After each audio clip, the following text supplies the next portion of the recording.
मिस्र का एक कदीम गांव अपनी मुनफरिद सकाफत और सादा तर्ज जिंदगी की वजह से मशहूर था।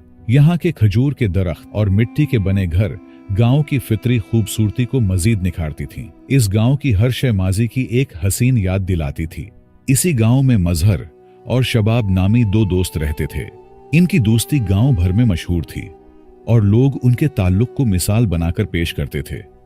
उनके घर करीब होने के साथ साथ उनके दिल भी एक दूसरे के लिए गहरी मोहब्बत से लबरेज थे। मजहर के घर में उसकी बीवी और 3 बच्चे खुशी खुशी रहते थे और वो पेशे से एक मेहनती कारीगर था जो दिन रात मेहनत करके अपनी रोजी कमाता। दूसरी तरफ शबाब के 2 बच्चे और एक बीवी थी और उनका कोई काम कसब नहीं था, बल्कि वो एक शिकारी था जो जंगल की गहरी वादियों में जाकर शिकार करता था। जंगल के जानवरों को शिकार करना उसकी जिंदगी का हिस्सा बन चुका था और उसी शिकार से घर का गुजारा करता था। एक दिन मजहर ने शबाब से कहा, मेरे भाई, मैं तुमसे एक बात करना चाहता हूं।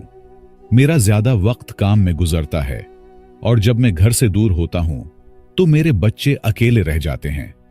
मेरी जिंदगी का सबसे बड़ा खौफ यही है कि कहीं वो अकेले होने की वजह से किसी मुश्किल में न पड़ जाएं। अगर आप मुझ पर एक छोटा सा एहसान कर सकें तो बड़ी मेहरबानी होगी। शबाब ने फौरन जवाब दिया, यार, एहसान की क्या बात है, आपकी बात तो सिर आंखों पर। मजहर ने कहा, भाई, आप वैसे भी दिन भर फारिग होते हो, तो अगर कभी वक्त मिले तो मेरे घर का थोड़ा ख्याल रखा करो। शबाब और मजहर की दोस्ती रोज बरोज मजबूत होती गई और दोनों एक दूसरे के साथ अच्छे ताल्लुकात में रहने लगे। एक दिन मजहर का बूढ़ा बाप, जो एक दूरदराज इलाके में रहता था, अचानक उनके घर आ पहुंचा और कुछ दिन वहीं क़याम किया। मजहर के वालिद एक बहुत सियाने और तजुर्बाकार इंसान थे। जब उन्होंने शबाब से बातचीत की और उसके रवैये को परखा तो वो फौरन शबाब की नीयत बांध गए। शाम को जब मजहर घर वापस आया तो वालिद ने उसे प्यार से समझाया, बेटा, शबाब एक दोस्त के तौर पर ठीक हो सकता है, लेकिन घर की चाबियां और जिम्मेदारियां उसे देना समझदारी नहीं है। वो अच्छा आदमी नहीं लगता। इससे ताल्लुक सिर्फ दोस्ती तक महदूद रखो। मजहर को अपने वालिद की ये बात बहुत बुरी लगी, मगर एहतिरामन उसने कुछ न कहा। अगले दिन मजहर के वालिद ने दोबारा उसे सख्ती से कहा, बेटा, शबाब के साथ ज्यादा वक्त मत गुजारो और ना ही सैर व तफरीह के लिए उसके साथ जाया करो। वो भरोसे के काबिल नहीं है। मजहर ने वालिद की बात को एक कान से सुना और दूसरे से निकाल दिया। उसने सोचा कि शायद उसका बाप शबाब से हसद करने लगा है और इसी गुमान में आकर उसने वालिद की बात को नजरअंदाज कर दिया, अपनी दोस्ती को ज्यादा अहमियत देते हुए। कुछ दिन बाद मजहर का वालिद अपने गांव वापस चला गया और जिंदगी एक बार फिर मामूल के मुताबिक चलने लगी। एक दिन मजहर अपने काम पर गया हुआ था और शबाब मौका पाते ही उसके घर आया। उसने मजहर की बीवी से गैर अखलाकी बात छेड़ी और अपने नापाक इरादे के लिए पैसों की पेशकश की। मजहर की बीवी, जो एक समझदार और बाहिया खातून थी, ने उसे सख्ती से मना किया, लेकिन शबाब, जो अब अपने गंदे इरादों पर डट चुका था, मजीद जोर देने लगा। वो धमकी देने पर उतर आया और कहा, अगर तुम मेरी बात नहीं मानोगी तो मैं मजहर से झूठ बोल दूंगा कि तुमने मुझसे ताल्लुकात बनाने की कोशिश की। अरबों का माशरा पर्दे और इज्जत का मुहाफिज था और मजहर की बीवी अपनी इज्जत और खानदान की बदनामी के डर से खौफजदा हो गई। इसी खौफ और कम अक्ली के बायस वो शबाब के दबाव में आ गई और नापाक ताल्लुकात का सिलसिला शुरू हो गया। ये ताल्लुक अब एक दिन की बात नहीं रही, बल्कि रोज का मामूल बन गई। वक्त गुजरता गया और मजहर बेखबर अपनी रोजमर्रा की जिंदगी में मसरूफ रहा। मजहर की बीवी दिल से नादिम थी, लेकिन हालात की पेचीदगी और अपने गुनाहों की वजह से इसमें हिम्मत न हुई कि वो अपने खावंद को हकीकत बता सके। एक दिन मजहर के वालिद और वालदा अचानक उनके घर आ पहुंचे। उन्होंने घर में ऐसा मंजर देखा जो उनके दिल पर बिजली गिरा गया। शबाब और मजहर की बीवी को एक साथ देखकर वो हक्का बक्का रह गए। मजहर के वालिद का गुस्सा आसमान को छूने लगा। उन्होंने शबाब को पकड़कर बेतहाशा मारा और मजहर की बीवी को भी सख्त डांट पिलाई। ये लम्हा मजहर के वालिदैन के लिए नाकाबिले बर्दाश्त था। और उनकी नजरों में सब कुछ धुंधला हो गया। जब मजहर शाम को घर वापस आया तो उसके वालिद ने उसे जोरदार तप्पड़ रसीद किया और गुस्से से कहा, यह सब तुम्हारी गफलत का नतीजा है।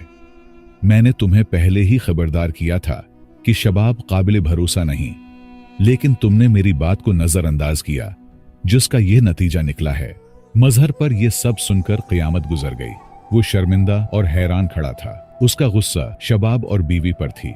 मजहर जो दिल से एक सच्चा और नेक दिल इंसान था, सब कुछ सुनकर जमीन पर बैठ गया और जार व कतार रोने लगा।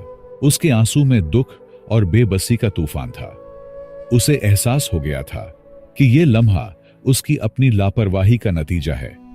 दिल पर भारी बोझ लिए मजहर ने फैसला किया कि वो अपनी बीवी को तलाक देगा। लेकिन उसके वालिद ने सख्ती से कहा, यह गलती सिर्फ तुम्हारी है। तुमने शबाब जैसे आदमी को घर की इजाजत दी। लेकिन मजहर अपनी बीवी पर भरोसा खत्म कर चुका था और आखिरकार तलाक दे दी। बीवी पर क़यामत टूट पड़ी, लेकिन यह उसके अपने अमल की सजा थी।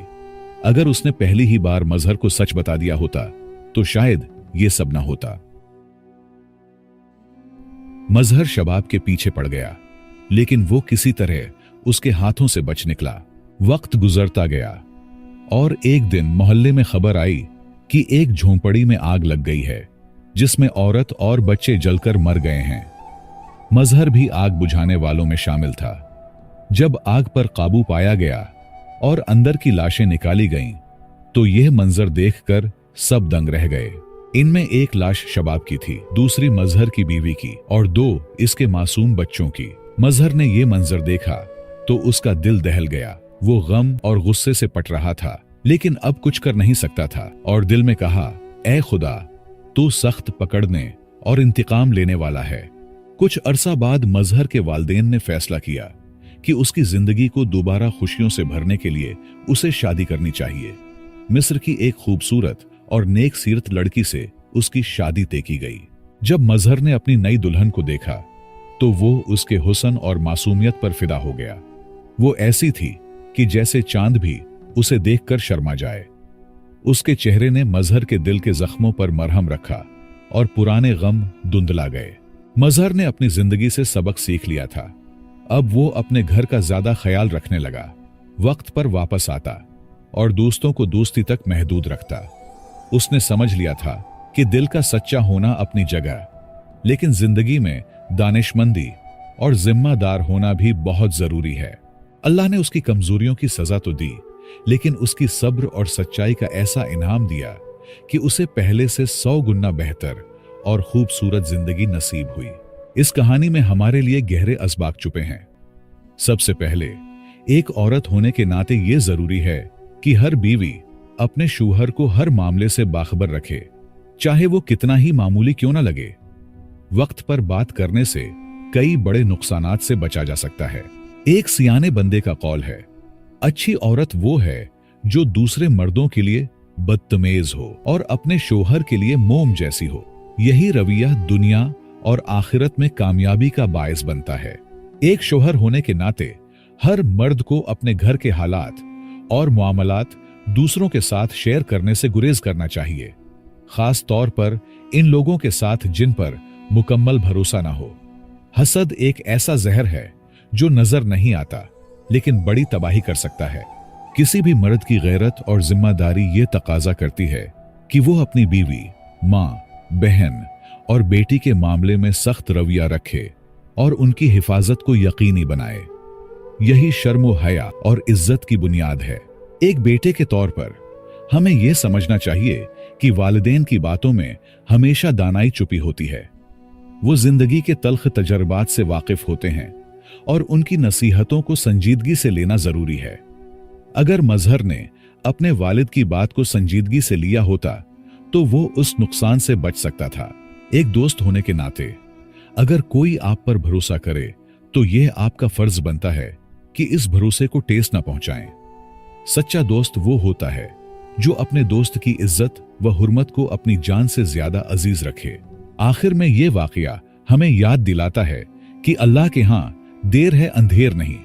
वो कभी किसी भी मामले से बेखबर नहीं रहता। अगर आज आप किसी को धोखा देते हैं या उसकी इज्जत पर डाका डालते हैं तो ये न समझे कि आप कामयाब हो गए हैं। अल्लाह का निजाम अदल कामिल है और उसकी पकड़ ऐसी है कि फिर आपकी दुआ और पछतावा भी कारामद नहीं होगा। शबाब और मजहर की बीवी ने अपने गुनाहों की सजा पाली, लेकिन मजहर को अपनी सच्चाई का सिला अल्लाह ताला ने बेहतरीन सूरत में अता किया। ये हमें यह सबक देता है कि दिल की सच्चाई और अल्लाह पर भरोसा करने वाला शख्स कभी खाली हाथ नहीं रहता। मुझे उम्मीद है आपने इस कहानी से बहुत कुछ सीखा होगा।